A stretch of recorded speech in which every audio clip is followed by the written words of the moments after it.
Hey everyone! Have you created something awesome in Gamma and want to share or download it? In this tutorial, I'll show you how to export your Gamma presentations to PowerPoint, PDF, and more. So let's get started. First, all you need to do is to open your Gamma presentation. From your Gamma dashboard, click the presentation or document you want to export.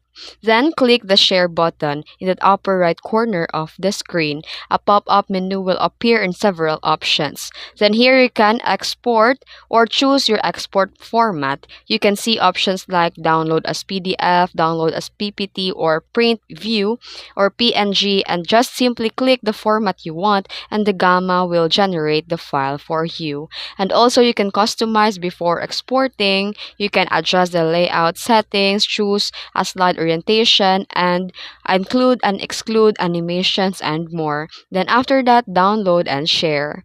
Then click download and file will save to your computer. You can now upload it to Google Slides, present in PowerPoint or email the PDF. And that's how easy it is to export the Gamma creations. Whether you're printing, presenting, or sharing online, Gamma makes it simple. If you found this video helpful, don't forget to like and subscribe for more tips. Thanks for watching.